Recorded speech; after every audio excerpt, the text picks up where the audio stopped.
This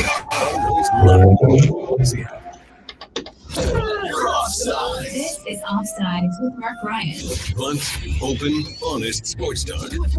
Satisfaction with you. Ryan here. That's what it means to be an offsider. Are you bold enough for truth, the whole truth, and nothing but the truth? You can't handle the truth. And this show is for you. Offsides with Marc Ryan. This is Offsides.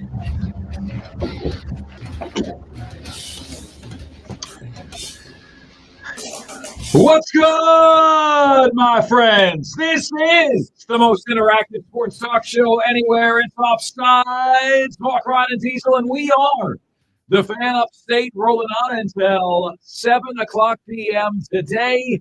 You guys have a ton of choices out there. Truly do appreciate you making us part of your day. So here's how you can take part. You can give us a call at 844-FAN-PHONE. That's 844-FANFONE. That's 844-326-3663. And the carpro.com text line is there for you at 71307. Just start your text with the word fan, and away you go on the show. Coming up on the show today, we honor a legend, and we honor our high school athlete of the week. Number 2, we will ask who is the silver medal winner in this category that you care about. Number 3, programs that should aim to make the college football playoff every season. Who are they? Who's still alive? Etc., etc. Number 4, we've got J.J. Hardy of Panthers Culture. We've got the top 5 at 5. We've got Lawton Swan. We've got Truth Serum. And we have you here on the most interactive sports radio show anywhere. If you're on the YouTube channel right now, you see I am rocking the FU all the time Furman hoodie. Best logo, best hashtag, best slogan in all the sports. Remember how popular Rise Up was with the Atlanta Falcons? Rise Up. They had like gospel singers singing it, Rise Up, and it sounded beautiful. FU all the time has got to be the most underrated slogan in the history of sports. Most underrated in the history of sports, man. Period. End of story. Thanks for playing. This is amazing. More on Furman momentarily. But I want to open with this. The Michigan Wolverines, right? This story is getting saucy and it is getting juicy. What we heard the College Football Playoff Committee say this week, folks, is that, look, we consider this an NCAA issue. NCAA football 2026. EA Sports to the game. We heard them say it's an NCAA issue. It's not an us issue, right? Well, it is a you issue because the NCAA is going to drag its feet. And you want to send the message, like, think about this analogous to your family and how you run your family. If your kid is one of those kids that takes the entire candy bowl that somebody left outside of their house, and you catch them doing that, is the punishment 3 years from now, or is the punishment now? Our friend Brandon had that happen at his house. Oh, He had a bowl of candy at his front door. And it's kind of funny because it was a kid dressed as a skeleton, like, you know, the classic black bodysuit with skeleton printed on the bodysuit. The one difference between this one and ones that I've seen before is that there was an extra bone hanging off the front of the suit. Oh, Referencing that he had a large, he's got something to be proud of. Yeah. So that was Brandon, or that was the kid who stole the candy? That was the kid who stole the candy. And he got him on And video. he took the candy, he took the bowl, he took everything. Oh my gosh! See, I ain't gonna take a man's big plastic punch bowl. Listen. Well, he was bringing a big plastic something else to the house here, so that's the problem. So I'll tell you what, guys. Yeah, Angela was showing me these videos last night, and all I was saying is, what kind of kids are we raising? You know, like there's an instruction that says take one or take two, and ain't nobody around, so I'm taking them all. There's some videos where the parents are getting in on it with the kids. Like, what are we doing? If you caught your kid doing that, the punishment would be swift. It would probably be severe, right? And it would be immediate. But with the NCAA, it's none of those things. They managed to somehow achieve the worst of all. They ignore it now. They ignore it tomorrow. They ignore it next month. They'll get to it in about the year 2086. Congratulations, man. What an embarrassment. What an embarrassment. So in the absence of the actual governing body of college athletics, you need to take it in your own hands. College Football Playoff Committee, don't be feckless. Okay? Grow a pair. Do something. Big Ten, don't be a wuss. Don't be a wuss, right? Make a decision that'll put hair on your peaches. Okay? And act. And yesterday, the entire Big Ten, in terms of their coaches and the conference commissioners, etc., were on a conference call, my friends. They were on a conference call yesterday in which Jim Harbaugh was kicked out of the conference call. Now, why would Jim Harbaugh be kicked out of the conference call? Jim Harbaugh was kicked out of the conference call because they needed to talk about Jim Harbaugh without him in the room. And according to many, many sources, when Jim Harbaugh left the call, they pleaded with their conference commissioner to take action against Michigan and to take action against Michigan now. I was under the impression when I told you guys, man, don't be surprised if Michigan is ineligible for the college football playoff. Don't be surprised. When I shared that with you, I was under the impression that these entities had enough spine to do something because we have evidence. And last week, I was listening to Michigan radio, and Mike Valenti of 97.1 The Ticket in Detroit was going through like all the different excuses. And the whole everybody's doing it thing is a bunch of BS. It's a bunch of BS. Well, the way everyone else is doing it would be analogous to me saying, okay, I flicked you on the arm, but Michigan punched you in the face. That's not the same thing. Other schools are, if you don't protect your signs, they saw the sign, they saw the sign, they saw the sign. If you don't protect your signs, they'll grab your signs. That's what other schools are doing. Michigan has a dude with sunglasses at night on the sidelines, cameras in his sunglasses, cameras on his iPhone, recording stuff, sending it to Michigan, and don't even tell me that it had no impact. Maybe he owns stock in like one of those chintzy spy gadget companies. Yeah, man. I mean, Diesel, like I'm over it. I'm over it. You heard me get into it with Jake Crane a little bit yesterday at 420. Jake says, look, Mark, you can't play this what-if game. And I was a coach, and we knew everybody's signs, and they knew our signs, and yada, yada, yada. Guys, the data is direct, it is swift, and it is damning. It is damning. And I'm not even talking about the videos that we have of Michigan knowing what plays are coming. Okay, well, it doesn't matter, Marc Ryan. You still got to stop the play. What do you mean it doesn't matter? Is a play action effective if you know it's a pass? Is a play action play effective if you know it's a run? You know the answer to this. I'm not interested in hearing what Michigan fans have to say about this. You can't be unbiased. Nor am I interested in hearing what Ohio State fans have to say about this. You guys have been wanting to bury the Wolverines your entire life. As a fan, I can't be objective. Thank you, Diesel. Thank you. As a fan, you can't Thank you, be. J.J. Hardy. Yeah, thank you, J.J. Hardy. You can't be, right? So I don't care what those two fan bases say. Here's what I know. Michigan, knowing the signs, beat Ohio State 45-23. They dominated them. The very next game Ohio State plays, they have the eventual national champion Georgia beat dead to rights before a furious fourth quarter comeback results in a missed field goal, results in Georgia surviving Ohio State 42-41. Now let me ask you a question. Who was a better team last year, Georgia or Michigan? You know how that ended, right? Right? Then, when TCU caught on to the sign-stealing BS, they created dummy calls. What does that mean? They made it look like they were using the same signals, but what used to be a slant now became a fly route, right? So they would call the slant signal, and now it means it's a fly route. And Michigan was caught out of position. Quentin Johnson had multiple wide-open plays, And TCU, with not 1/10 of the talent of Michigan, beat Michigan. Why? Because they didn't have their signs. Yeah, but everybody knows that and I'm just playing the devil's advocate here. Everybody knows that Major League Baseball teams change their signs every couple of weeks. Sure.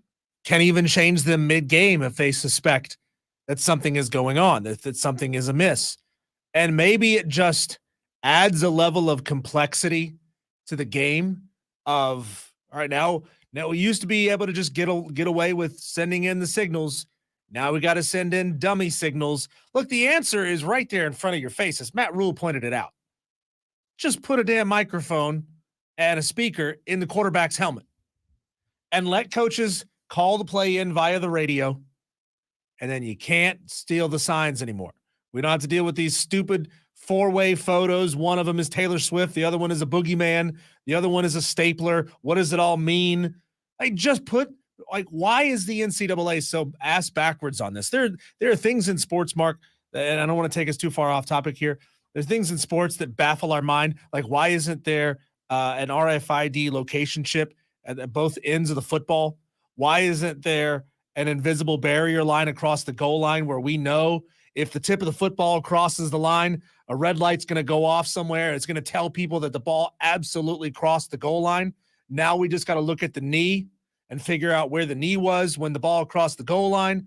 Like, why are we making this so hard? Why are we making this so hard? Why can't we just put a radio in their helmet, put an RFID chip on the goal line, and as soon as the ball crosses the plane, red light goes off? It's one less thing for them to try to figure out. Yeah, no, 100%. Diesel, 100%. You can change your signs. You can change your signs every week, but the problem is you only have so much legal time you can spend with these kids, and they spent the whole offseason learning what your signs are. So it's kind of a nightmare to say, okay, before a huge game, we're going to change all our signs. Now, why was TCU able to do it effectively? You know why? Because they were 5 weeks off until they played Michigan. So they essentially learned an entire new playbook in the 5 weeks. Guys, here's where I come out on this, okay? Whether it's a misdemeanor or a felony, et cetera, yada, yada, cheating is cheating, okay? Now, when I was a high school teacher, if I saw a kid cheating, it was an immediate zero. It was an immediate zero, all right? I'm not holier than thou. At one point in my life, I've cheated. What's the, you can't BS a BSer, Diesel? Like, I've cheated, so I know what it looks like when somebody's cheating. This is a true story. Natalie Portman attended Harvard with my cousin and cheated off my cousin on a history paper. Then goes on Saturday Night Live and brags about how she cheated her ass off at Harvard. Okay? Like, she's done that. One of the people she cheated off of was my cousin. You can't BS a BSer. Okay? I have cheated on exams before in my life. So when I was a college teacher, isn't about grades, though. It's about an experience. Oh, Diesel, I didn't do that in college, because in college, the penalty is like you're kicked out of school. Like, it's not worth the risk, right? In high school, it was like, okay, you cheated, you get a zero. I can overcome a zero in high school, right? But when I was teaching, if I remember this like it was yesterday, Diesel, I had this bad kid, and his name was Noe, and he was always screwing around. And I saw him like looking at a paper that was underneath his legs in the chair. And I said, Noe, you're cheating. Don't even bother finishing the test. It's a zero. And he goes, I don't give an F. That's what he said, right? I don't give an F. And unfortunately, you're like, no, you're going to get an F. Yeah, that's it. That's how Michigan fans are acting right now. I don't give an F. Why doesn't Jim Harbaugh have a press conference about this? What did you know? What can you prove? Et cetera, right? Where is the accountability here? Because we have evidence. You know, if you didn't do what you're allowed to do, which is just, I observe every time I see this hand signal, they're running a slant. If you went above and beyond to break the rules, you're guilty. Okay? And you damn well shouldn't be eligible this year. And I will say this, guys, you know, if you've listened to this show, you know that I've picked Michigan to win the national championship this year. That was based on no knowledge that they were sign stealing. I just thought they were that good. Knowing that there's no way in Hades they can do now what they've been doing, I no longer pick Michigan to win the national championship. I now go back to Georgia, okay? Because they're not going to be able to swing what they've done before, and everybody's onto them, and Georgia's going to have new signs, and everybody's going to have new signs, and it's going to be the TCU effect. How do you explain Michigan destroys Ohio State, Georgia barely by the skin of their teeth beats Ohio State, TCU beats Michigan, Georgia makes TCU look like a high school team? Don't tell me it's the matchups. Don't tell me it's because transitive property stinks. There's something to that. There absolutely is, and I don't think Michigan should be playing in the college football playoff this year. My question to you is, you are the college football commissioner that the sport desperately needs. What is your ruling on Michigan's postseason eligibility this year? What's your ruling? I want to know what you're thinking. Tell me what's on your mind. I want to know. Like, what are you doing? Because there's no way I'm leaving them eligible. They can sue me for all I care. I know they cheated. Period. End of story. Thanks for playing. All right, guys, let's get the text line going today. 71307 on the carpro.com text line is where you can get to us. It's not what you know. It's what you can prove. You're darn right. You're darn right. So what are we going to do about it? What are we going to do about it? Texter says, don't break your own rules and jump to conclusions. What conclusions are we jumping here to, Texter? Like, do we not know what they did? Or do you not know what they did? Texter, what you don't realize is we have a mat on the floor with all of these conclusions written on them that we can jump to. It's the jump to conclusions, Matt. Yeah, that's Took right. you a second, didn't it? Office space. Like, what does he say? Texter says, we live in a small circular neighborhood, maybe a quarter mile all around. Our whole candy bowl and a pumpkin was gone before we got back. It was like maybe 10 minutes, LOL. These kids these days, you got to be there to answer the door. That's the only explanation. Yeah, You know? why? What's going on with all the lazy ass houses putting a bowl outside saying take one? That seems to be more prevalent than ever, which means people are lazy. They don't want to get up and answer the door. Maybe you got dogs and you don't want the dogs to freak out every 5 minutes when somebody rings the doorbell. I'm not talking about you. Okay. I'm just talking about the lazy people who don't want to get up and answer the door. It happened. Like you're begging for this to happen. And I remember when I was a kid, like, it's not like it's new. Kids stealing the whole candy bowl. The guy down the street would always do the same thing. You put a bowl out, say, take one, happy Halloween. And you'd go out early when the sun was still shining and the bowl was empty because kids would just take the whole damn thing. It's not like it's new. It's awful, but it's awful. And like, I think people who are unwilling to answer the door, that's a misdemeanor. Okay. Kids stealing the whole bowl, that's a felony. That's ridiculous. I was trying to negotiate with kids on Halloween. I got home late. I got home towards like the end of the trick-or-treaters, and I was negotiating with the kids who were answering the door. Be like, I'll give you 2 pieces of candy if you give me 1 piece out of your bag. Like, I get to pick 1, you get to pick 2.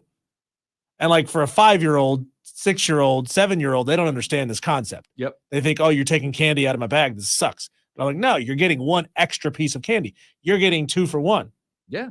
Oh, yeah. You now have 2 pieces of candy where you used to have 1. That's right. Like, I don't know. Do you not see all those bowls of candy videos disappearing and be like, what are we doing? What are we teaching our kids? And the worst is when the parents are involved in it. Man of Tomorrow says I'm guilty of victim blaming. Oh. Victim blaming the houses that just put out the bowls of candy. Why aren't you messing with the kids? If you know they're going to steal your bowl of candy, why aren't you finding ways to mess with them? Oh, Diesel, this brings to light one of my favorite scenes. We just watched Big Daddy, Yeah. right? Adam Sandler with Jackson, and Jackson was into it because the kid's his age, right? And Big Daddy. Do you remember the scene where the well-to-do guy would not answer the door for them for trick-or-treating? And, Yes. and Adam Yes. goes into his house, tells the kid to stay right there. Adam Sandler breaks into his home, takes him by the collar, and says, he doesn't like that. What do you got? Give him something else. The guy ends up giving him CDs and his Rolex watch and all this other stuff. Yeah, next year, be prepared, bleep. Here's how you handle this. You have you put a stump out there and you screw the bowl into the stump so that you can't take the bowl. And then you put like 2 pieces of candy in there. watch the kids fight it out. So if a group of 5 kids come to your door and there's only 2 pieces of candy in there, those 5 kids have to fight it out for 2 pieces of candy. Now that's entertaining. Let's Lord of the Flies this thing. Come That's on, guys. entertainment, man. And Survival then you of got the to start fittest. recording. You got the Ring doorbell camera. You're recording it. It's free entertainment. Why is this not happening? That is Hunger Games 2023 edition. Let's go. Yeah. Let's go, baby. All right, my friends. What do you make? I think Michigan should be banned from the postseason. Diesel, should Michigan be banned? Yes or no? No, based on the factual information that we have right now. Nothing has been proven yet. And remember, It's not what you know, it's what you can prove. you know they cheated. We know they cheated. I know they cheated. But it hasn't been proven yet. And until it's proven, it's what this country is founded on, Mark. Guilty until proven innocent, or innocent. Excuse me. That's what it innocent. is. It's what it is now. Yeah. It's innocent until proven guilty. So Michigan are innocent until somebody has smoking gun proof, evidence that this cheating took place. I don't disagree with you that it happened. I'm fairly certain that it did. It's like I'm about 90% certain that O.J. Simpson murdered his wife and Ron Goldman. But you can't prove it. Just 90%? Just 90%? How about 99.99999%? All right, guys, coming up next on the show. This show prides itself on doing topics that you can't predict. So this might fall under that category, but we darn well should be talking about it. So we will. And I'm wondering if you will be soon as well. That's next, right here on the most interactive sports talk show anywhere.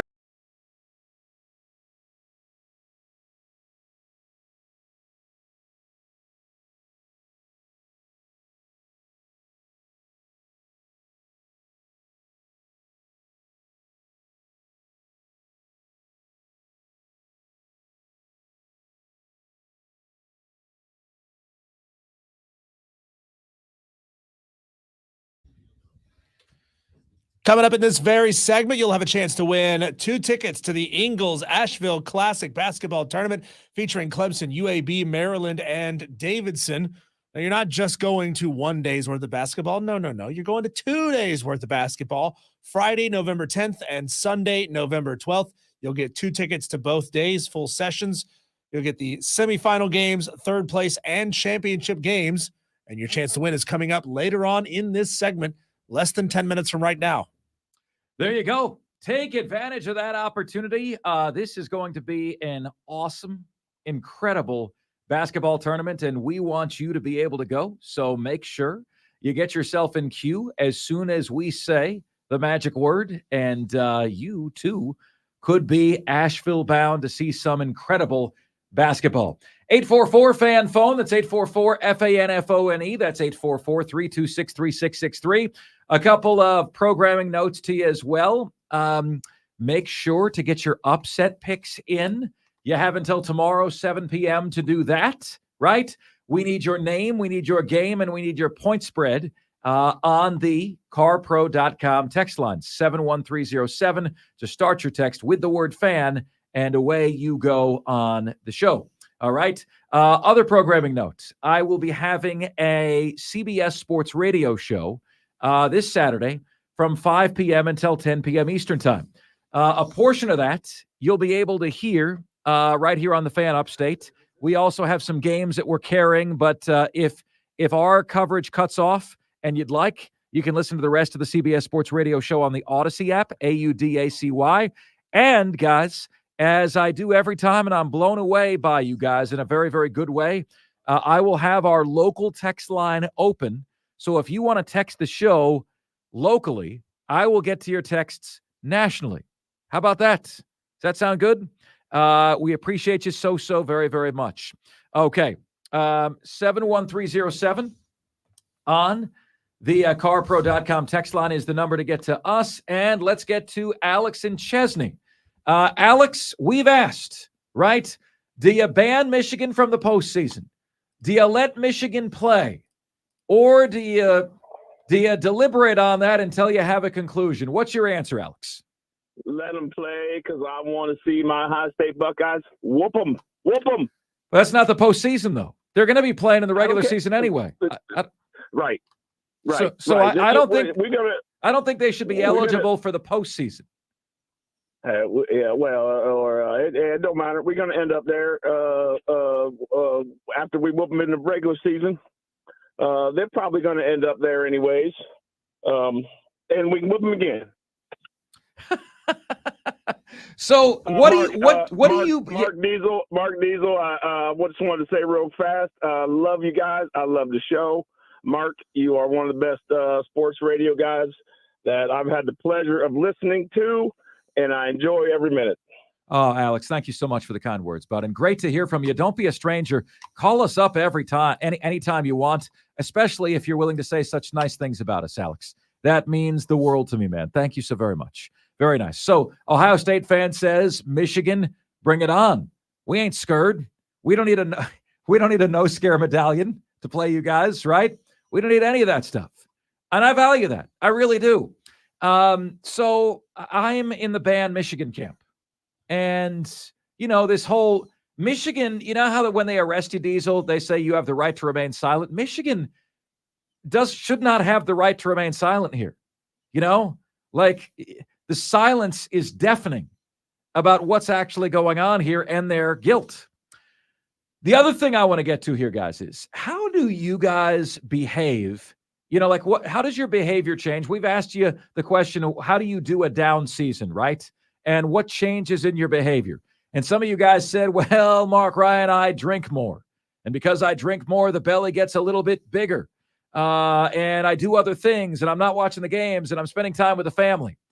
Do you guys realize that there is an insanely good and juicy local story that is going on right now that is directly under our schnozzes, directly under our noses, okay? And that is the Furman Paladins, okay? Now, it's interesting to me, I don't spend a ton of time breaking down like the Greenville Drive or the Swamp Rabbits, right, or the Greenville Triumph. I don't spend a ton of time on that, right? Like not a ton of time. And the reason is that we're in the heart of football season. We talk about it. We put it in the top 5 at 5, right? That we're in the heart of football season, and Clemson and South Carolina coverage moves our needle, pays our bills, right? So for me, it's always how much Clemson and South Carolina coverage, college football coverage, can I get into the show? But folks, look at what's going on right now, okay? Look at what's going on around you.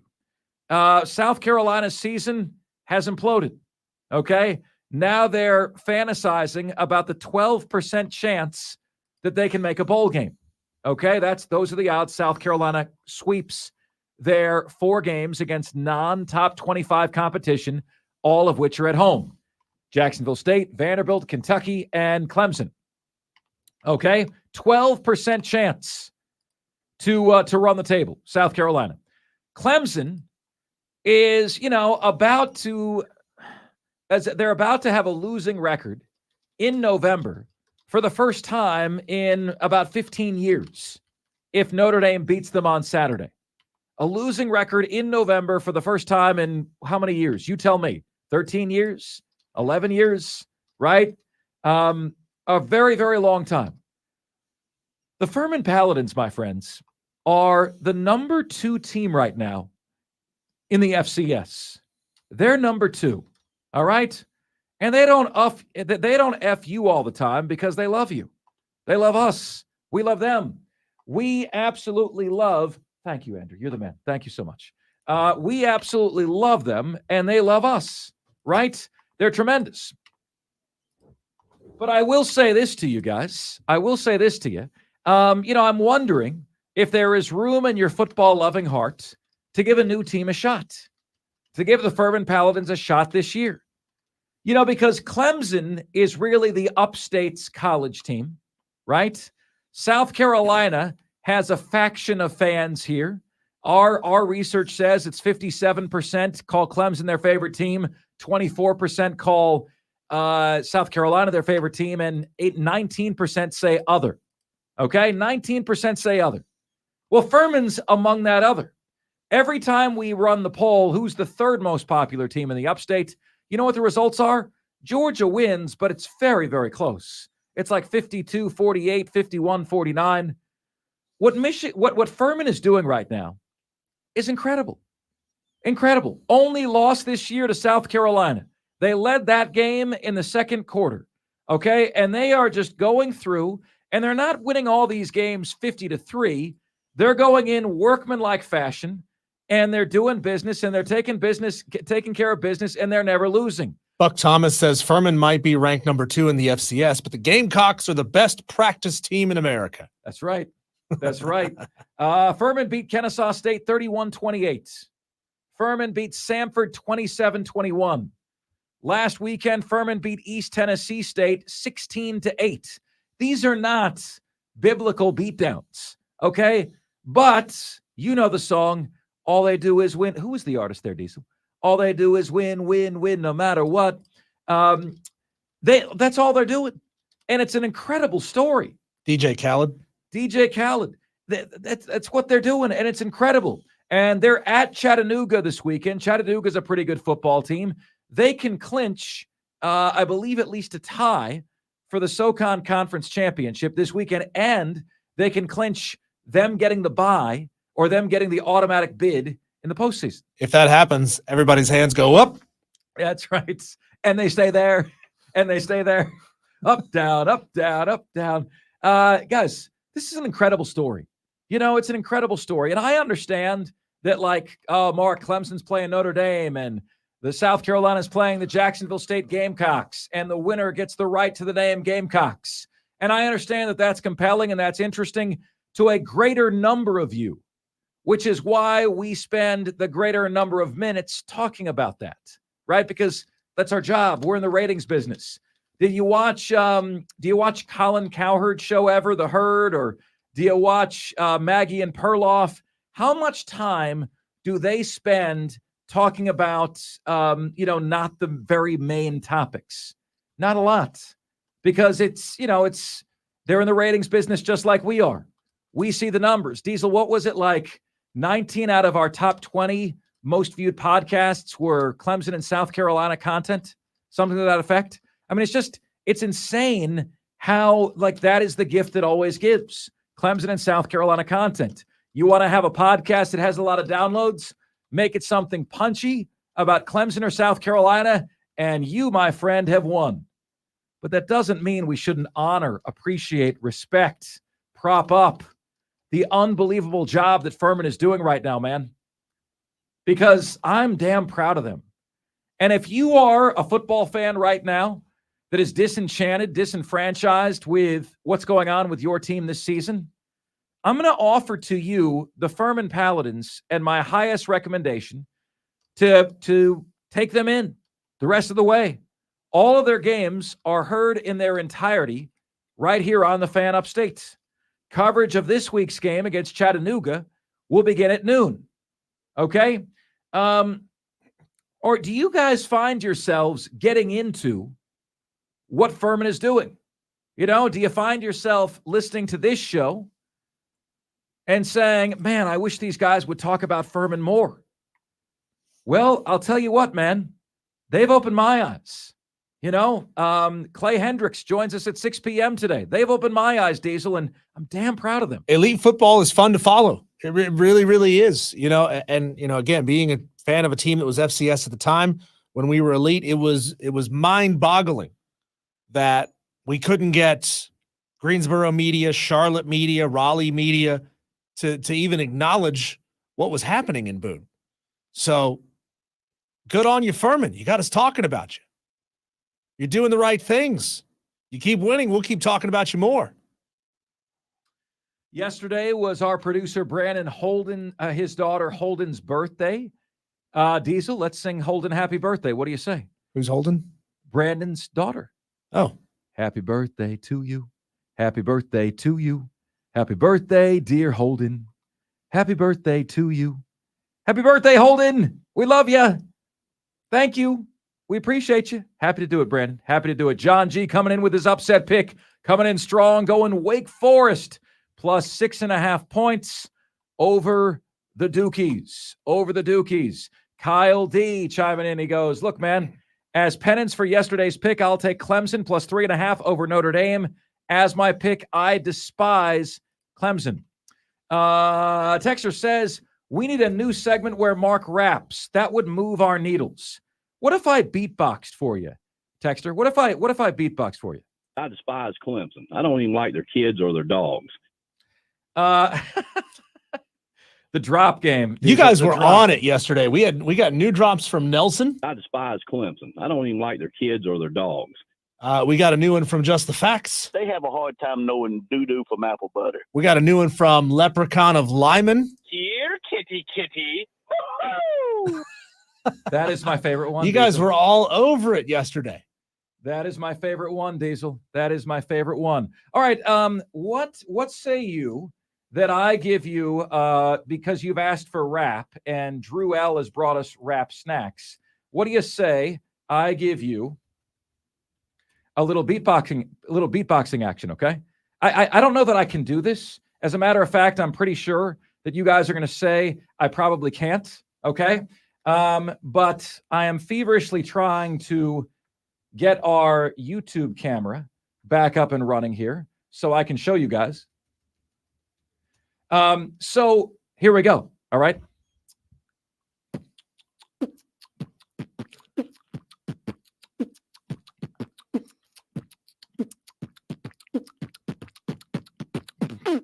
When is this nightmare going to end? He's got it. He's got it. That was buffoonery. That was complete. Oh, Diesel doesn't respect it. Everyone who hears that, Diesel, let's hear yours, Diesel. What do you got? Man, it was gangster. It was. I don't know if you realize that. It was very, very gangster. Very gangster. It's right there. It's right there. There you go. That drives me crazy. All right. We honor our high school athlete of the week, and we do it next. Right here on Offsides, we are the Fan of State.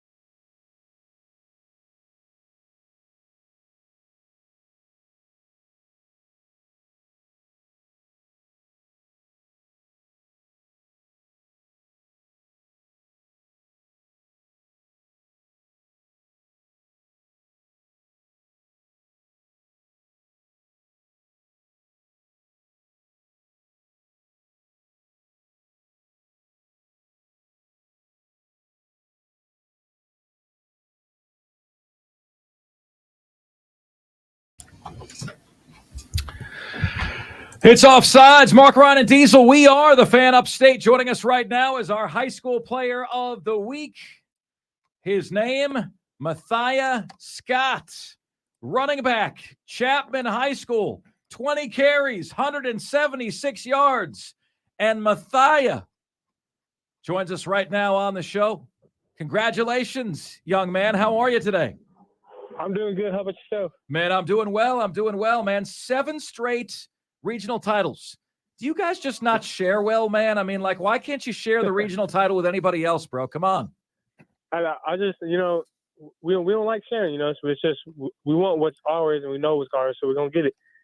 I love it, man. I love it. You get to take, you're like the honey badger. The honey badger takes what he wants, right? Yeah. That's you guys. So 176 yards on 20 carries, one of 3 players on Chapman with over 100 yards. What was the key to that success, Matthias?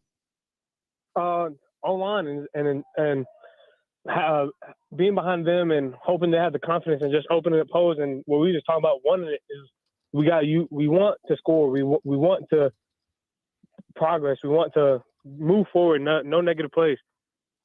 Matthias, what's interesting is we had last week, or you went face to face, head to head with last week's winner of this honor, Jalen McGill, the running back there at Broome. How often, as you're playing, do you get to really marvel at what other guys at your level, at schools that you're playing, are able to accomplish? And are you a student of the game where you're watching everyone picking up little things here and there of what you could do in your game as well? Oh yeah, it's completely. Whenever I'm not on the field on defense, I'm definitely watching the other running back, just picking up tendencies, maybe to help the defense, or just seeing how he runs the ball, what he sees, and what maybe I see differently. Exactly looking at Jalen McGill, he's a solid running back. Props to him. Just watching him whenever I'm not playing on defense going against him it's great to watch another running back that's held to such a high standard. Mathia, there is a dispute, okay, that is going on. Diesel, you don't know this. It's going on live, okay, on my phone, okay? We've got a dispute on your name pronunciation. Now, you have told us it's Mathia. Is that correct? Yes, sir. Yes, sir. Beautiful, beautiful, because we had Mathai, and what's most important to us is that we get the positive word about you out to the community, okay? That's absolutely what we want to do. So you're a senior, Mathia. What does next year hold for you? Next year is just kind of looking to maybe further my career in playing football to whatever college really comes. What I tell teachers and parents when they ask me, "Oh, where do you want to go to college?" It's kind of like whatever college is free. So for now, it's just like hoping colleges offer me, but I'm gonna go to whatever college is free, especially for education. Well, that's great. So, are there currently, Mathia, any nibbles there? Any attention at all given to you? If not, we're going to use our platform to blow you up because that's what you deserve. Okay. So, are you getting any nibbles from schools? And who would your dream school be? I am getting a little nibbles from local schools here in South Carolina. My dream school would probably be the University of Miami. Wow. Okay. I bet you enjoyed them beating Clemson earlier this year, huh? Oh yeah. Yeah. I told all the people, all my Clemson fans that on the football team, I let them hear it. Well, listen, I have no problem. I don't think orange, actually, Mathia, is a great color, and it's featured in my alma mater, the University of Florida. But I can tell you that Florida could really use a running back of your build and your ilk, okay? Can we make that happen? Can I get you doing the Gator chomp out here? I'll put in a good word for you for Billy Napier, who played locally here at Furman. What do you think about that? So if Chapman is going to win its third state title since 2016, what do they got to do? We got to win this Friday.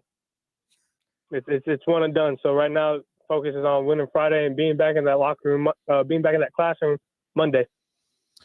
Now, Mathia, just in the few minutes that we've had you on the phone here, obviously we can start to pick up and perceive that you are an incredibly intelligent young person. And you talked about wanting to follow up, really making your priority your education going forward. What do you want to pursue going into school? I want to pursue business. I'm looking to major in sports business. Kind of just want to also stick with football, but kind of, also help football, have a football business in order to help kids like me, either younger or older. So what's the dream job underneath that degree for you? Dream job would be probably coming back and coaching and teaching. And what would your coaching style be like? Would you be fire and brimstone like the late, great Bobby Knight? Would you be more chill? What is Mathia Scott's coaching style? I'm probably gonna be more fiery. Warning. I'm gonna be loud. It's probably gonna be loud. If I came to coach, probably a lot of parents who don't like me, but I'm gonna be one of those coaches who's gonna be out there and be loud and be my players' face, letting them know, like, hey, it's go time. Let's go. Okay, so Mathia, I'm gonna piggyback on that, and I'm gonna ask you. Okay, now keep in mind we're on the radio, Mathia, so we got to keep this safe for radio. Okay, give us the pep talk that you're going to give to your team before they play Crescent. Diesel and I are in a huddle around you. What are you going to say to us? We're getting ready to take the field. What do you got? Oh, man, what do I got? We're finna get ready to take the field. Oh, man, I got to get into character. Just now, we're breaking it down. We broke it down. Hey, fellas, it's one and done. It's killed or be killed. And right now, I ain't feeling like I want to be killed. Right now, I'm hungry. I want to eat. Let's go out there and eat. Let's go. Be dogs. Chapman on me. Chapman on 3. 1, 2, 3. Chapman. Chapman on me. Chapman on 3. 1, 2, 3. Chapman. Suddenly, I'm hungry, Mathia. It's great. Now, Mathia, Mark was reading me some of your stats. We were talking about your story off the air leading into this interview, and he said you've had the same quarterback since you were in 8th grade. What's it like to have that kind of connection? Is it to the point where you know what he's going to do before he knows what he's going to do? It is kind of like that, honestly. Like having a quarterback like that since 8th grade is completely like nobody knows what, like watching it, you don't know what's going to happen. And there's been plays where something has happened and me and him have been involved and it's been positive.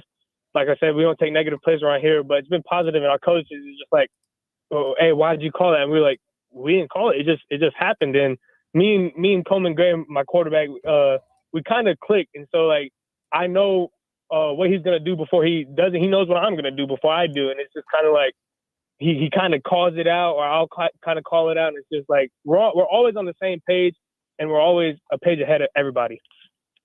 Matthias Scott joining us. I've got this honest feeling that crescent is going to be bent in half a little bit on Friday night. Matthias Scott and the crew going to take names. Matthias, congratulations on winning our High School Player of the Week award, buddy. We're really proud of you. Go kick butt and take names on Friday night, man, and we will be watching, okay? Super proud of you. Yes, sir. Thank you. You got it. All right. Matthias Scott right here on the Fan Upstate.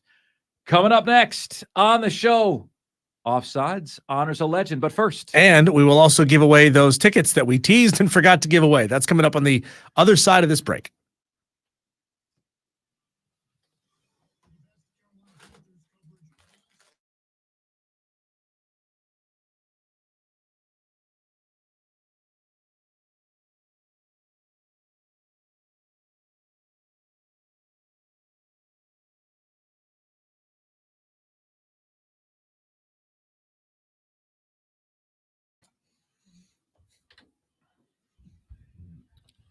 You know, sometimes we get so wrapped up in having fun on the show, we forget about the things that we've teased just 5-10 minutes ago. But here's your chance right here, right now to win 2 tickets to the Ingles Asheville Classic Basketball Tournament happening Friday, November 10th and Sunday, November 11th. This tournament features Clemson, UAB, Maryland, and Davidson. You call in right now, be caller number 4. You win 2 tickets to all games of this tournament. That's the semifinal games on Friday and the third place and championship games on Sunday. Caller number 4 at 844-326-3663. That's 844-FAN-PHONE will win. There you go. It's your chance to win. Hey, get the tickets. You go to the games. You go to as many of the games as you want or as few of the games as you want. You want those tickets in your possession. Can we get an amen for that? 844-326-3663 is the number. And the carpro.com text line is there for you at 71307 to start your text with the word fan, and away you go on the show. Mongo says, I've decided that South Carolina and Clemson should both forfeit the game this year, have a group practice and a cookout. Texter says, Mark, I went to see Furman last week, and it was a blast. There was a horse leading out the team. Had to choose between that horse leading out the team and watching Clemson lose on TV or see South Carolina's most successful football program. I made the right decision. I think there's a lot of people making the right decision. So my question to you guys on Furman has been and will be, okay, if you're turning off your own team, will you turn on Furman? I'm curious. You know, I'm not trying to steer you to an answer. I'm just curious. If your own team turns you off, will you let Furman turn you on? Because the reality is they will F you all the time. They will. All right. That you will enjoy the experience on this very family-oriented show. Promise you that. Texter says, Mark, please stop beatboxing. Another one said, beatboxing works great. Did anyone think I was a solid beatboxer? No. Anyone Fry? Bueller Fry? No. Scotty Mack goes, Mark, give me Houston +4 over Baylor. Upset picks coming in as well here on the show, which is outstanding. Guys, in this hour of the show, I want to ask you, who is the silver medalist in one specific category?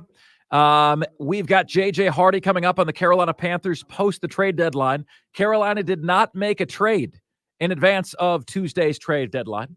And we want to get to what I'm about to talk to you right now about. And that is something that broke at the very, very end of the show yesterday. Okay? Broke at the very end of the show. The one and only, the venerable one, Bobby Knight, passes away at the age of 83. All right? And look, I think Bobby Knight best embodies many of us, right? Like if I said to you guys, what are my good traits and what are my bad traits? Okay, if I said that to you, you guys could probably give me a litany of positive and negative traits, right? Hopefully the positive ones would be far longer than the negative ones, but I don't know. If I were to list off Bobby Knight's positive and negative traits, here's what I would say. All right. Bobby Knight, phenomenal basketball coach, knows the game better than anybody. A world-class motivator. Okay. Got great results, truly cared about his kids, and believe it or not, had a big heart. The downside of Bobby Knight, as you all know, he never had control of his temper, right? He lost jobs as a result of not having control of his temper, right? And, he just largely behaved in a way that, was offsides, right? Was offsides. So it's interesting to me. Do you guys, in the passing of Bobby Knight, all right, my guess is that Bobby Knight is a guy that most of the upstate really likes because he's no BS, he's no nonsense, he's blue collar, he embodies a lot of those traits that we value here in the upstate, right? So, like the upstate, generally speaking, is able to overlook some character question marks if you have a blue-collar approach, if you're hard-working, if you represent the values of the upstate of South Carolina, right? Sometimes I don't represent you guys. I'm much more middle ground, right? You guys are much more right-leaning. But I'm curious, guys, are your memories of Bobby Knight, right? Do you classify Bobby Knight, those memories, as mostly good, mostly negative, mostly up, mostly down, right? What are they to you? I'll never forget my favorite Bobby Knight clip, okay, when he was speaking to all of his Indiana Hoosiers, and he said, when my time on earth is done and my days here are past, I want them bury me upside down so the critics can kiss my ass. And like that was a drop the mic moment from one Bobby Knight. I think he actually did drop the mic after he said that, right? When my time on earth is done and my activities here are past, I want they bury me upside down so my critics can kiss my ass. Like, I love that.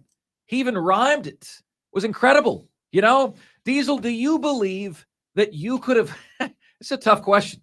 Do you believe you could have played for Bobby Knight? Yes. You do? Yes, I do. I think I have always been a person, if you just beat me over the head with a policy or a methodology and you don't explain it to me, I can't get involved. I can't fully buy in. But if you tell me why we're doing what we're doing and you make a compelling case as to why this is going to work, I feel like I'm in on it and I can be 100% bought in. 100% bought in. Like I worked at a nightclub, and there were all these things that the club did that I used to see the employees bitch and moan about constantly. Why do we have to do this? Why do we have to do that? Well, I had a manager pull me aside one day and go down the laundry list of all these things that they do and why they do what they do. And then I feel like, oh, now I feel like I've had the curtain pulled back. Now I can really get in on this thing because I realize it's all designed to screw the customers out of their money. So like if I had a Bobby Knight type of coach and he imparted upon us why we're doing what we're doing, I'm all in. But what about the antics, right? Like what about the hands around the neck of a player and throwing a chair across the ground? And Diesel, there was a report walked out of the bathroom with toilet paper stuck to his backside, like soiled toilet paper, and said, "This is what you guys are playing like right now." Okay, there are some stories about Bobby Knight that, like Coach K respects the hell out of him, but Coach K doesn't behave that way. Billy Donovan was an understudy of Rick Pitino. Billy Donovan can't defend some of Rick Pitino's actions. Yeah, I mean, I'm not saying that I'm not giving him a pass on everything he ever did, because there are levels to this, right? Throwing a chair across the floor, that doesn't bother me. Doesn't bother me one bit. It's one of those. How many times have you seen a coach intentionally to get a technical to fire his team up? Happens all the time. Now, this is an extreme case of that, right? But it didn't hurt anybody. Now, putting hands on a player, putting hands around a player's neck, that's a step too far. That's a step too far. The having soiled toilet paper out of the bathroom, that's just weird.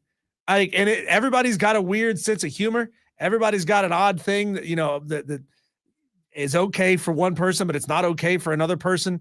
I mean, we had the clip the last week of Tua Tagovailoa saying that he really felt weird being around Mike McDaniel for the first couple of weeks because he didn't know if he should laugh at his jokes. Because Mike McDaniel is a weird guy. Deadpan humor. He's a really, really weird guy. And we have a clip today that we're going to play of him doing just that in a press conference in another country, and it doesn't play because he's just a weird guy. Yeah. So, guys, the question I want to ask you, okay? Well, I have three, honestly, on Bob Knight. The lasting legacy of Bobby Knight to you, is it mostly positive or mostly negative? That's question number one. Question number two, could you have played for Bobby Knight? Okay. I don't know that I could have. I think you want to have a healthy fear of your dad, right? Which I did. I don't think the fear of Bobby Knight was a healthy fear, though. Like you're terrified. Like that's not a healthy fear. You don't want to be terrified of making a mistake for what coach might do. See what I'm saying? And then I want to talk to you. I want to ask you guys about the most intimidating sports figures, okay, of all time. Diesel, I think Bill Belichick is somewhat intimidating. I do. Because that guy says nothing and then cuts your ass. You never get a read on who he is, where he's coming from. Yeah, no, if he likes you, if he hates you, he's going to treat you exactly the same. And I'll tell you this. He told, when Tim Tebow was on the Patriots, he told Tim Tebow he wanted him not to do a $7-figure, $1 million jockey campaign. So Tim Tebow didn't do it. And then he cut him 2 weeks later. And Tebow's like, I turned down $1 million campaign for what? For to be cut? You told me to turn it down. Like, you never know what he's thinking. Most intimidating sports figures, ladies and gentlemen. Like, Bobby Knight has got to be the gold or silver medal winner. I mean, off the top of your head, can you think of anybody more intimidating as a sports figure? Mike Tyson. Mike Tyson. There was a video that surfaced a few years back of a young fighter talking to Mike, and then Mike demonstrates a technique, which was fighting the air. Well, no, there was like he was pretending that there was a rope there, and he was ducking under the rope to work on his head motion. Right. And to watch Mike, even at that age, and at that point he had to be late 50s, maybe. I'm not sure exactly how old Mike Tyson is, but he was still lightning fast, massive, and just so aggressive with his body motion. I'm like, this guy is still terrifying at this age. Yeah. Oh, yeah. Let's get to JD in Greenville, who is up next, has a personal story about Coach Knight. Hey, JD, what's good, man? You're offsides. Hey, guys. Thanks. Yeah, I former high school basketball coach and formerly from the state of Indiana, and I had the opportunity to be invited to work 2 of Bob Knight's summer camps. And 2 things. He loved teaching kids the sport of basketball. I worked a lot of different camps for Dean Smith, Lute Olson, and Bob Knight, the entire week that we were in camp, was out there every day from the time those kids hit the floor until the time they left, in there coaching the kids. He loved teaching kids the sport of basketball, and he loved the sport of basketball. The one intimidating moment that I had with him was we were all gathered as coaches after one of our sessions one night. we were sitting around eating pizza, and all of a sudden I found myself in the room alone with Coach Knight. And here I was, just a little high school coach in the state of South Carolina. And it was one of those moments of, do I get up and leave too, or do I sit here? And so he looked over at me and said, Coach, where are you from? And I told him. And we had a nice conversation for about 10, 15 minutes. No profanity, nothing laced. Expressed appreciation for me being there. So my interaction with Coach Knight was very positive. Now, I'm very aware of his actions and some of the things he did, some of the things he said that were not good toward women, or the way that he treated that student that ended up getting him fired from IU. But my interaction with him, my time with him at his camps, he was 100% committed, was there 24/7. I can't say that about some of the coaches' camps that I worked who never even showed up to their own camp. And so a legend has gone on, and I was very saddened to hear it. JD, thanks for the call and thanks for the personal story. And I hear those stories about Coach Bob Knight and his big heart all the time. But as you guys know, right, like you guys, some of you guys say, well, that's clickbait. You guys are going for the headline. Well, why does local news lead with bad news? You know why? Because that's what you guys consume. Okay? Like, if you listen to the show every day, you know it's about 50-50 positive and negative about Clemson. It's about 50-50 positive and negative about South Carolina. But what are the things that everybody hears that we say? The negative stuff. Because the positive stuff doesn't go viral, right? It's not that we do more negative stuff. It's that the negative stuff is what goes viral. Let me ask you this. This is a rhetorical question, but if you've got local news on in the background and you hear two different news stories come on, one of them is something wild happened in downtown Spartanburg. Here's what it is. Versus, hey, they're opening a new park on the outside edge of Spartanburg. Which one are you going to turn your head towards? Which one are you going to perk your ears up? You're going to listen for the wild story. Yeah. It's human nature. Coming up next, videos. Now, this is not our Tuesdays.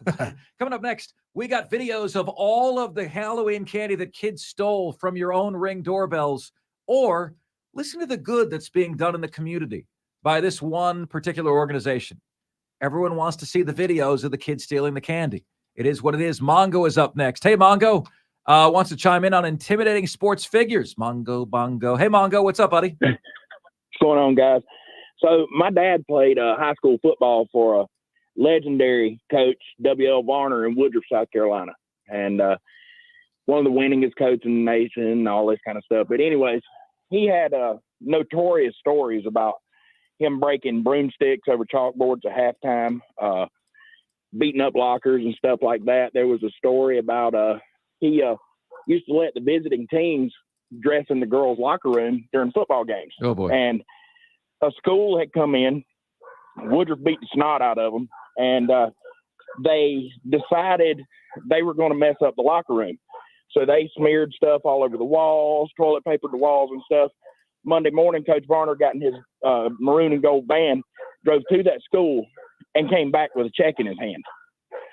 So he was a pretty intimidating guy. But the funniest story, real quick, my dad said they were losing to Walhalla one time. It was like 17-10 at halftime. And he said he came in the locker room and they were expecting a chewing out from the coach. And said about 5 minutes before halftime was over, the assistant coach walked in and said, boys, I just want to let you know, Coach Varner said he wasn't going to have a halftime speech because he's too embarrassed to be in the room with you.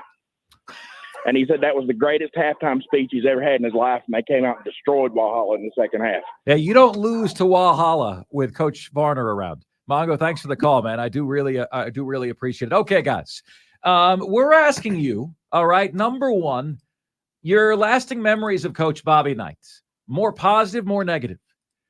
Could you have played for Coach Knight, Coach Bobby Knight? And number three, where does Coach Bobby Knight rank among intimidating sports figures? You know, like what the traits that these guys have in common is they're not really in control of their emotions. And that could result in you being hurt, right? Bobby Knight, Mike Tyson, most intimidating sports figures. All right. Like you feel the beads of sweat on your forehead forming if they're in the room and they're upset. Who is that to you?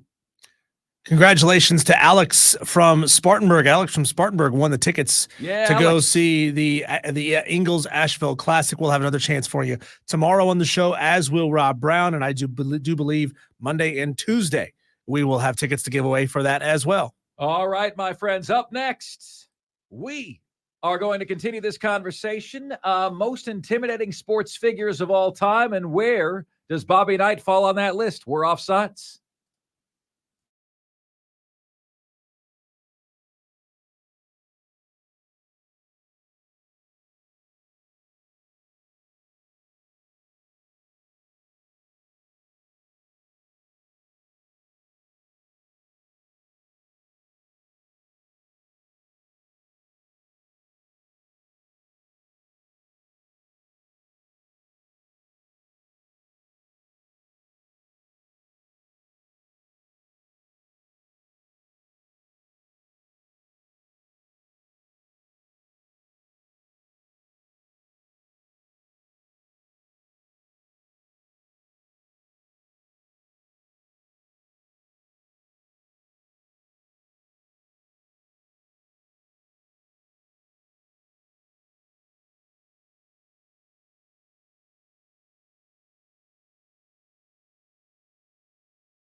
Sides with Marc Ryan. Only on the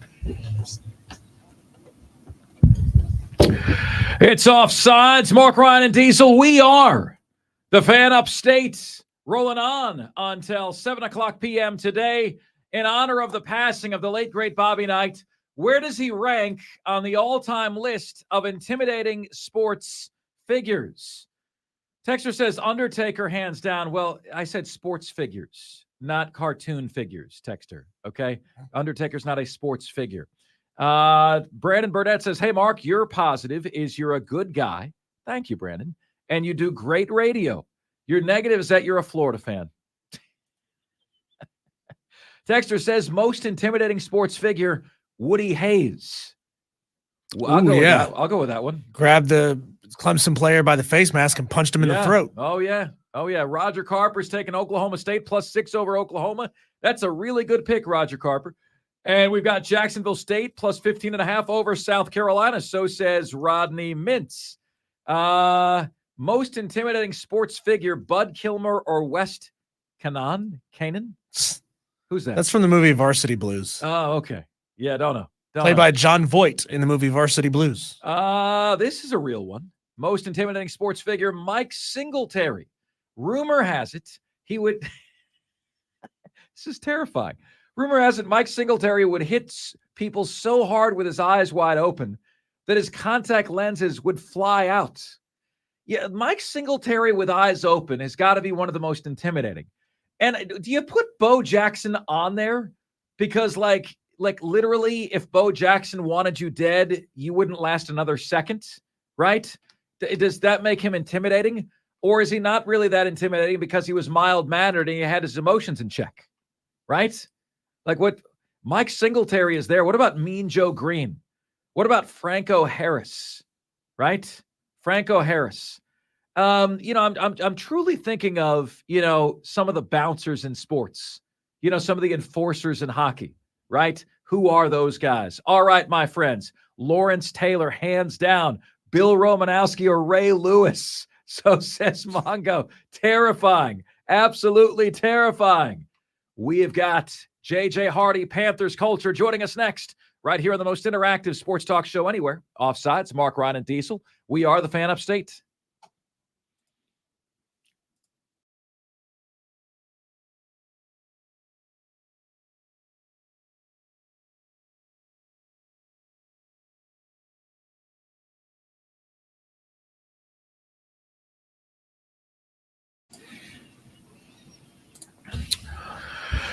It's Offsides, Marc Ryan and Diesel. We are the Fan Upstate, joined right now, as we are each Thursday at this particular time, by none other than J.J. Hardy, flexing after a Carolina Panthers win.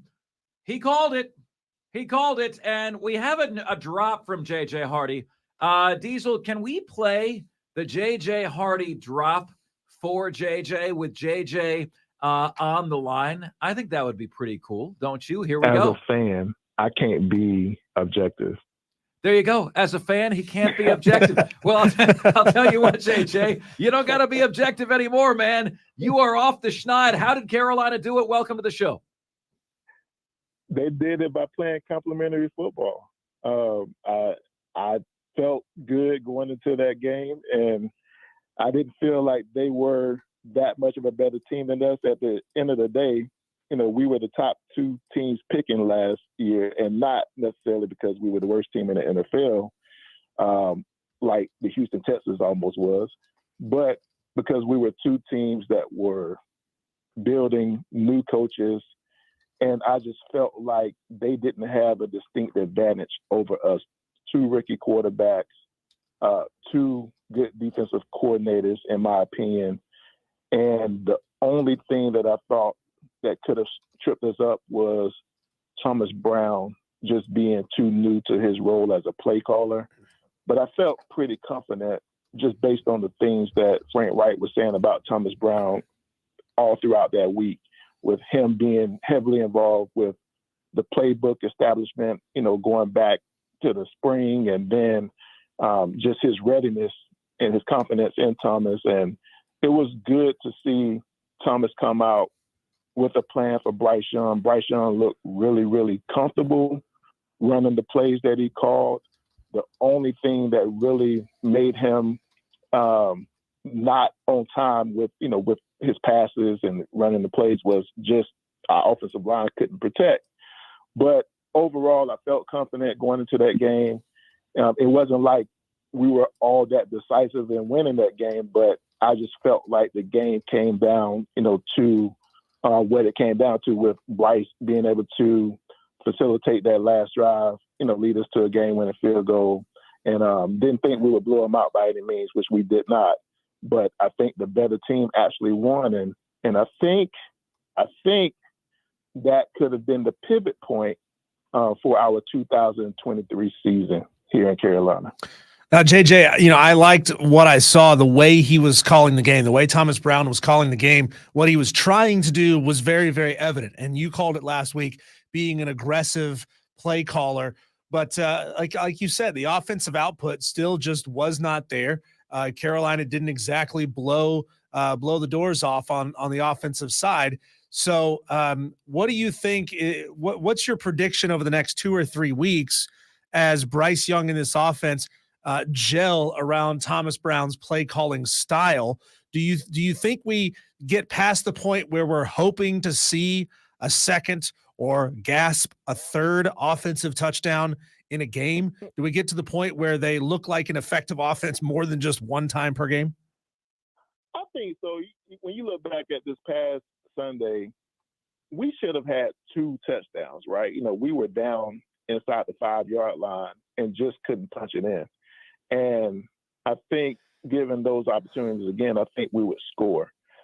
So going into this week versus Indianapolis, who in terms of their rankings across the board, they haven't been great on defense. They're not good at stopping the run.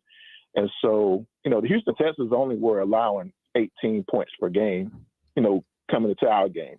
The Colts aren't that good, right? And so I think we're going to move the ball more effectively. I think when given the opportunities to capitalize in the red zone, especially first and goal situations, I think we're going to. I don't think that they can stop us from scoring if we get in close. And that's if Chuba Hubbard's running the ball.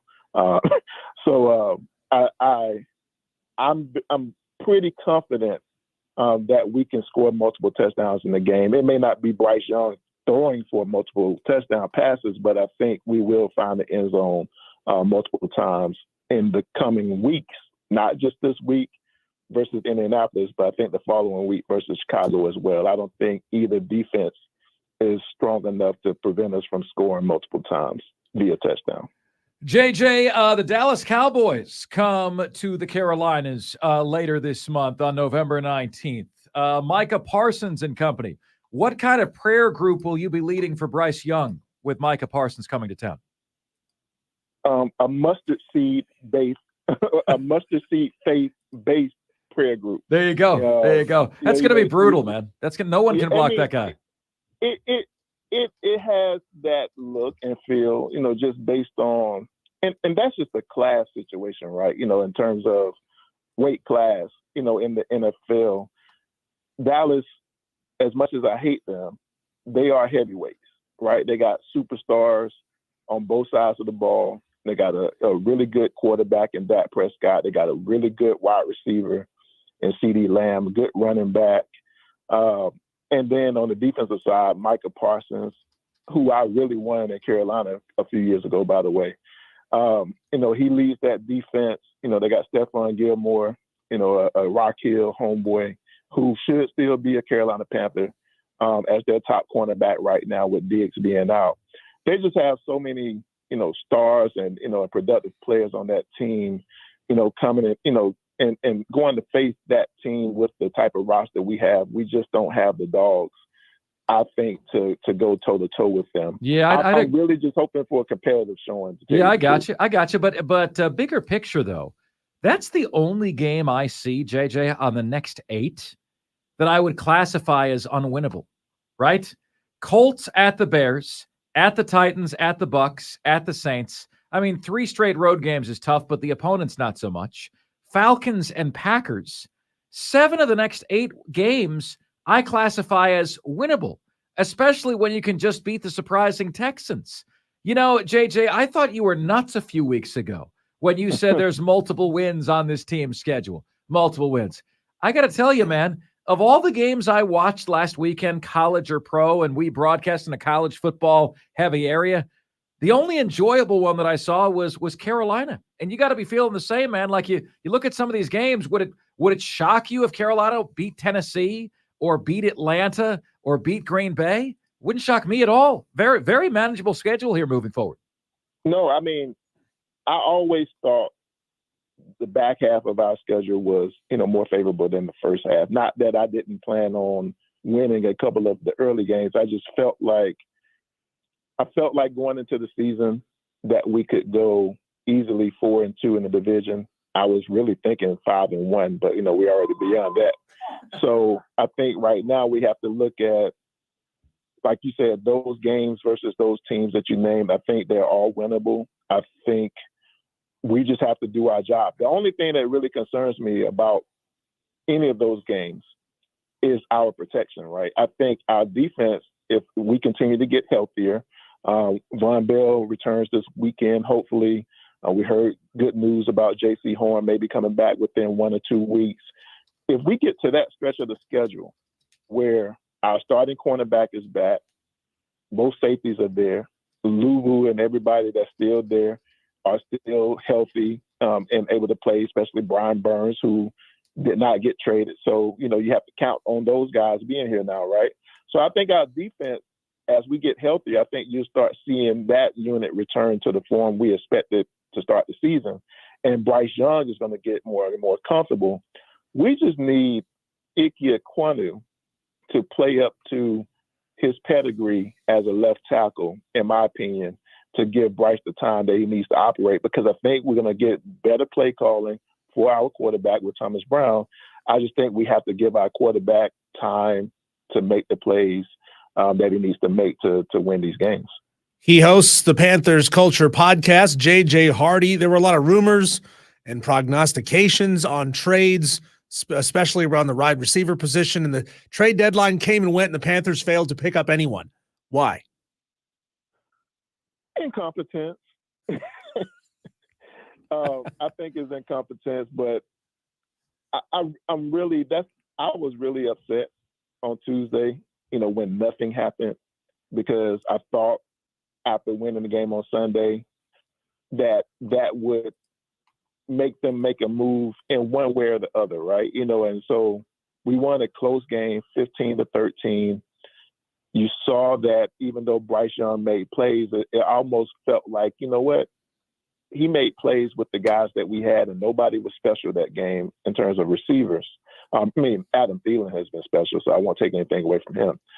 But if you add something to that, if you add something to Adam Thielen, if you add another guy who can get separation, can threaten the defense with speed, how much better the offense could look. I felt like they might give Bryce that guy to help him out for the duration of the season. And then we had heard all these rumors. We talked about it extensively over the last few weeks about the wide receiver position. I was just kind of hoping that they would make a play for one of those guys. And so I was disappointed that they didn't. But I guess they trust who's in the building. And I say that competence, I mean that, but on the other hand, I believe that if they don't really trust the GM, to find that guy, or his job is still being evaluated, then they may not want him to do anything that could cause a negative effect on the draft capital going into the 2024 season. So maybe he's in an evaluation phase right now, and they didn't want to put any of the future picks that we may have at risk. So if it's that play, then I'm more accepting of it. But I really felt that they should have given Bryce, or at least tried to give Bryce another weapon, so we could really see his growth for the remainder of the year. Yeah, I second that wholeheartedly. With that said, JJ Hardy, Panthers Culture, joining us here on Offsides. Marc Ryan and Diesel, we are the fan upstate. JJ, most surprising and disappointing player on the team this year? So most surprising, I would say Chuba Hubbard. And I say it's Chuba Hubbard because, he was a guy that had been maligned, early in his career, had bad balance, really couldn't stay upright running the football and had bricks for hands. And for a team that was hoping to get someone to spell Christian McCaffrey at that point in time, in case McCaffrey went down, Chuba just didn't, meet that standard at all. I mean, it's hard to meet Chris McCaffrey standard, but you need a running back who can catch the ball, who can be a 3-down back, or at least we hope that Chuba could be that. And he just didn't look like that in year one. In year two, last year, especially after Wilkes took over, he showed some flashes of being a really good downhill runner, being a complementary back to Devontae Foreman. And so we saw the flashes last year, but again, we just didn't know if he was really that guy or not. And so just seeing him usurp, in my opinion, Miles Sanders, the free agent acquisition this year, and really it feels like he's replacing him as the top back on the team. I think his hands have improved. I think he's a more decisive and powerful runner.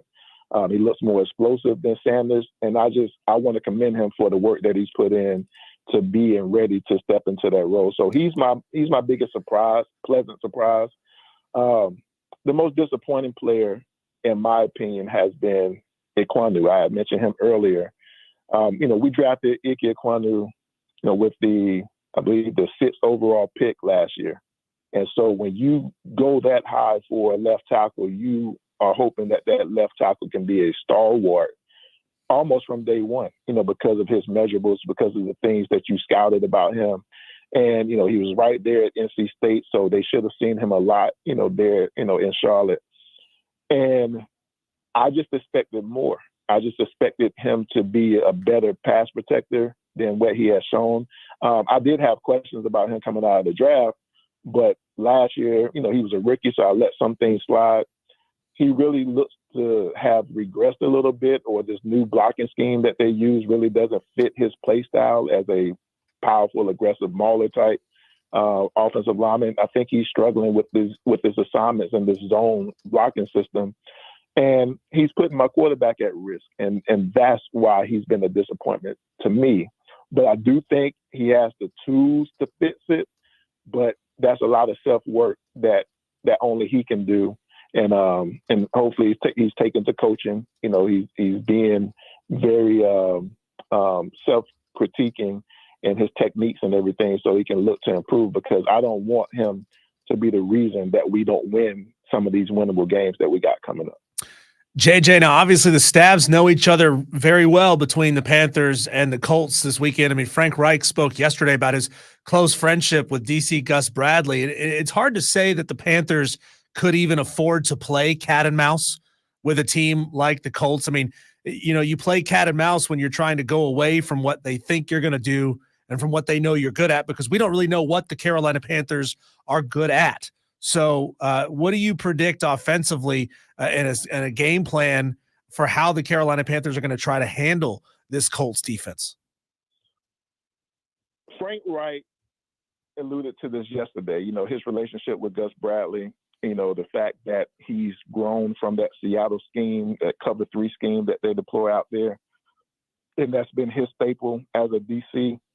You know, to now he's using a lot of quarters looks and things like that. That to me spoke to Frank Wright's intimate knowledge of the man, Gus Bradley, right, and what he wants to do.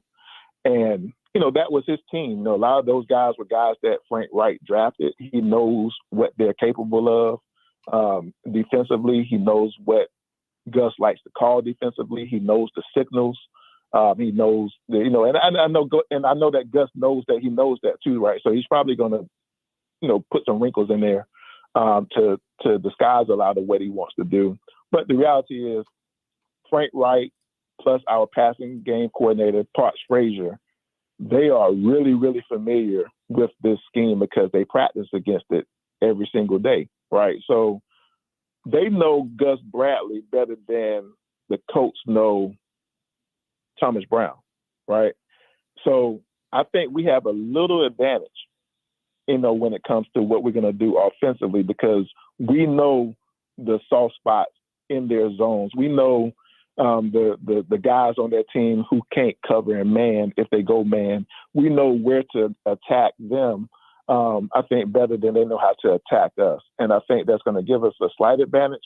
I mean, the only thing that's going to hold us back a little bit is, you know, we still have a rookie quarterback and we still have a rookie play caller and we still have a left tackle who is struggling and, you know, a fill-in at left guard. So those are the things that can hold us back. But I think from a strategy standpoint, I think we are well positioned to take more advantage of them than they are of us. His name is JJ Hardy. He owns, runs, operates the Panthers Culture Podcast, Panthers Culture account. Follow him on Twitter by the same name, @Panthers Culture. And he joins us each Thursday here on Offsides. Great stuff, JJ. It was awesome to see from the team last week, man. Thanks for all you do. We'll talk to you next week. All right, we're going to get another dub this weekend, too. Listen to this. Calling his shot again. Panthers beat the Colts on Sunday. 2 in a row. 2 in a row. There you go, JJ. Yeah. We look forward to that. Take care, buddy. JJ Hardy of Panthers Culture. We've got the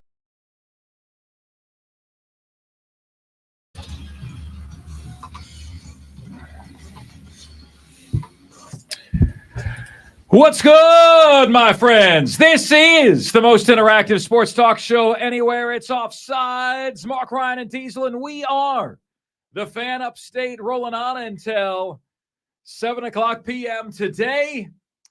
Thanks so much for making us part of your day each and every day. We love you and appreciate you for that. All right, in this hour, we've got Lawton Swan joining us on Clemson in the next segment. We've got Truth Serum at 5:40. We've got the head coach of the Furman Paladins football team, number 2 in the FCS, joining us at 6 o'clock today. How exciting is that? And right now, of course, we have your jam. We also want to give you a few programming notes. My friends, you can continue to get your upset picks in. The upset picks close tomorrow at 7 p.m. So they're only open during show hours, okay? So if you send me an upset pick that comes in outside of show hours, I won't see it, right? Show hours tomorrow at 7 p.m. is when the upset picks close. Also, want to invite you guys to check out our show on CBS Sports Radio this coming Saturday. I will be hosting from 5 to 10 p.m. Eastern Time. Part of that show will be heard right here on the Fan Upstate. Then I think we break away for some football coverage. You can continue listening if you'd like on the Odyssey app, AUDACY, or continue being locked and loaded to what we've got going on right here on the Fan Upstate. Plus, on that show, I always have our local text line open, the carpro.com text line. So if you text us on the CBS National Show, 71307, and start your text with the word fan. I'll get to your local texts on the national show. Sound like a good deal? Let's make it happen, my friends, this coming Saturday. All right. It is time for us to do that jam. We call it the Top 5 at 5. The top 5 biggest sports stories of the day, the top 5 topics we're discussing. Ladies and gentlemen of the upstate, OFFSIDES, the Top 5 at 5 starts right now. And now, the Top 5 at 5. And 5, 4, 3, 2, 1. Hit it. Apparently, I put one right between her eyes. 5. Hit it. And at number 5, we've got Bobby Knight. Rest in peace, the general. We lost Bobby Knight yesterday, my friends. And it's very, very, very difficult. Very difficult because, you know, he is one of the pillars of college basketball. One of those entities that you think of first and foremost when you think of the beauty and the essence of the sports of college basketball. And I want to ask you these questions about Bobby Knight. Your lasting impression of Bobby Knight, is it mostly positive or is it mostly negative? Could you have played for Bobby Knight? All right. And then number 3, on the list of most intimidating sports figures ever, Bobby Knight's number 1 on that list, right? Or is someone else on the top of that? You know, we've had some folks say, somebody mentioned Aaron Hernandez. Come on, man. Charles Oakley, Bob Gibson, Jack Lambert. Soccer, no one. John R. says Ronnie Lott. Another texter said Moises Alou because he peed in his own hands. Michael Jordan, so says Scotty from BMW. Ray Lewis or Bill Romanowski, so says Mongo.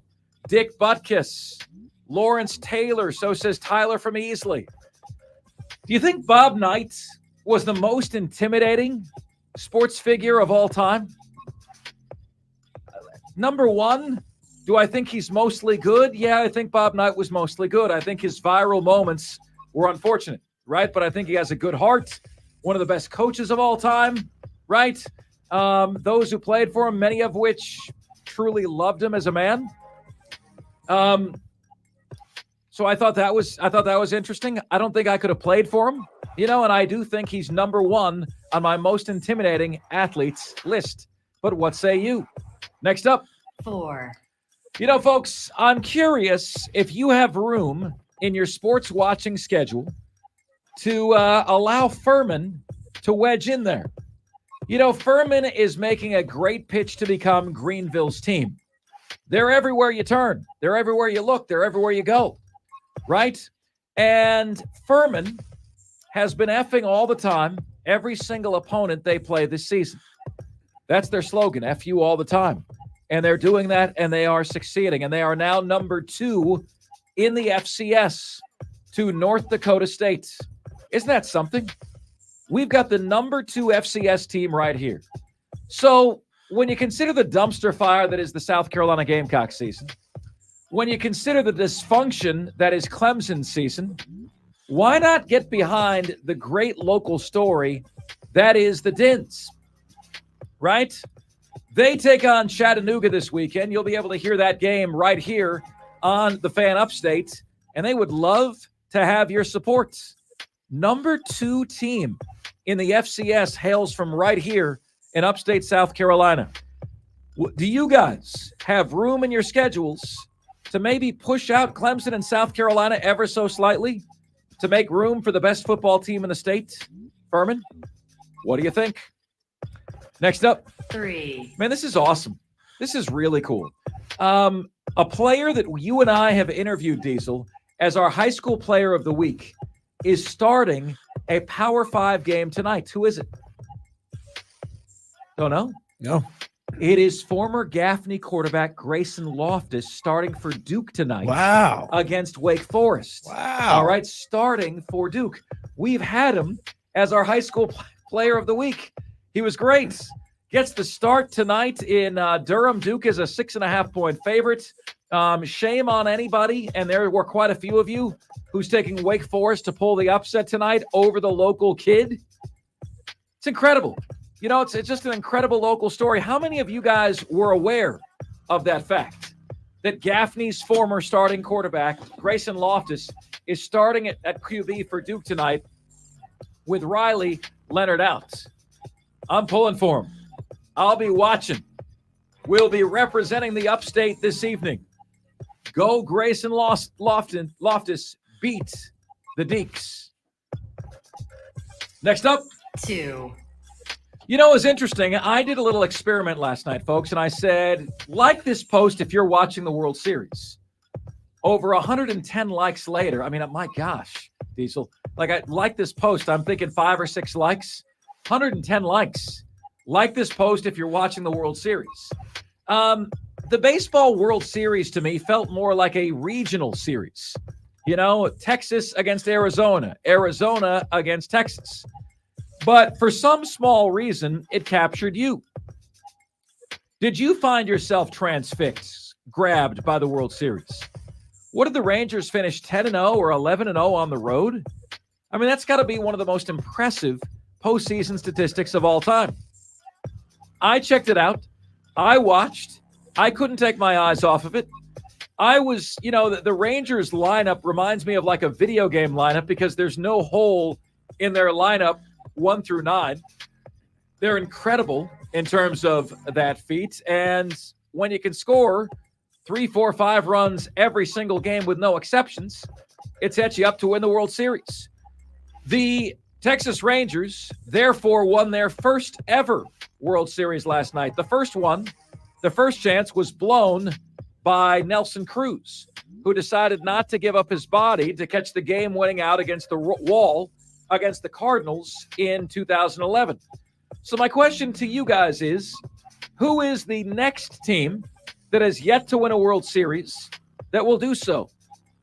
The Rangers were established in 1961. That is 62 years of no World Series. 30 teams in the league. You should win one World Series every 30 years. They've never done it. So who's the next one that has never won it? Is it the Milwaukee Brewers, established 1969? The San Diego Padres, whose uniform colors are doo-doo brown, established in 1969. The Seattle Mariners, established in my birth year of 1977. Just please don't tell anybody that, okay? The Colorado Rockies, established in 1993. And the Tampa Bay Rays, established in 1998. Who is the next team that is going to win their first ever World Series? Give me the Mariners, like their young talents, to be the next to do just that. And I will be, I'll be excited to see it, man. I really will. I watched more of this World Series than I thought I would, in all honesty. And finally, 1. My friends, the question that faces you. Should the Michigan Wolverines be eligible for the postseason this year, given what you know? I say, hell no. Diesel says yes, because we think they've cheated, but we don't yet have the full proof. Well, I don't know, man. It's not what you know, it's what you can prove. I think we have enough proof, if I'm honest with you. Yesterday, the Big Ten coaches were on a Zoom call. They asked Jim Harbaugh to leave the Zoom call, after which they besieged their commissioner and asked them to please discipline the Michigan Wolverines. You see, folks, what's so unfortunate about this, and you think about this from a parental standpoint, right? Like your kids. If your kid did something really heinous today and you said, I'll penalize you in 3 years, you think your kid gives a rip about that? You think Michigan fans give a rip that they might be penalized 3 years from now? You know, oh no, you might vacate a win, vacate a national championship. Well, we already celebrated the bloody national championship. Michigan should be punished now. The NCAA playoff committee didn't have the guts to do it. They said it's an NCAA issue. If that's the case, expect for it to be ruled on in about the year 2086. The Big Ten needs to step up, throw a spine, and do something about this. They didn't want to show any precedent. They're playing ping pong with this. Yeah. No, you do something about it. No, you do something. No, you do something about it. No, you do something about it. College football playoff doesn't want to be seen eliminating what right now is a top 4 team this early in the season. They want the ratings, they want the clicks, they want everybody paying attention in Michigan. They don't want to catch the heat. They don't want the hundreds of thousands of angry Michiganders coming at them on social media. So they're kicking the can down the road. And hey, maybe something comes out towards the end of the season where they have no choice. And I think internally, this is the thing they won't say out loud. I think that's what they're honestly hoping for. They're hoping that some really damning evidence, the smoking gun, is found so that they can say, oh, guys, our hands were tied. We had to kick Michigan out of this thing. We had to hold them out of the top 4 because the playoff is more than just football. It's got integrity. It doesn't, but that's what they want to say.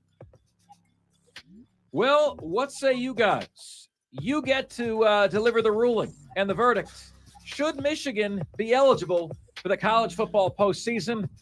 I say hell no. We've got enough dirt. We know what you did. You know, I don't have a problem with the sign stealing. That's something you can see. But when you're violating rules you know to be in existence, you know, the level of cheating didn't matter to me, right? You know, to make this an analogy, I think the sign stealing that most people do is like a flick on your arm. What Michigan did was a punch in the face. You know, they should be penalized for that. Your take, should Michigan be eligible for the college football playoff this season or the national championship? And those are today's top 5 at 5. Now it's your chance to chime in, which you can do at 844-FAN-PHONE. That's 844-FANFONE. That's 844-326-3663. The carpro.com text line is there for you at 71307. Just start your text with the word fan and away you go. You can get to us on Facebook, on Twitter, and on YouTube at The Fan Upstate on every one. Please like us on Facebook, follow us on Twitter, and subscribe to us on YouTube. We'd love to have you. And finally, email. You guys can all email the show. Marc Ryan, that is M-A-R-C Ryan, at thefanupstate.com. All the different ways you can get in touch with us here on the most interactive sports radio show anywhere. We've got Lawton Swan. Listen, you're going to hear me confront Lawton because Diesel Lawton last week said to us that Clemson is close. I said, close to what? Close to what? All right. You tell me, what are they close to? We'll tackle that with Lawton Swan of Clemson Sports Talk next here on Offsides. We are the Fan Upstate. Stream, appreciate you again as always. Remember to keep sharing this, keep telling your friends that they need to be watching on the stream, commenting on the stream. That would be huge to help us keep this thing growing. Thank you so much, and I hope to see as many of you as can be out at Dave & Buster's Sunday at 2 p.m. Madcraft, you got no excuse anymore, man. I understand why you don't show up at 11 because you go a little hard on Saturday nights. But at 2 p.m. kickoff, hair of the dog, man. Come on out and have a beer and enjoy some NFL football. Sunday, I'll be there from 2 to 3. And guys, CBS Sports Radio Show on Saturday, 5 p.m. to 10 p.m. Hope you guys will check it out. We love you. We'll see you tomorrow.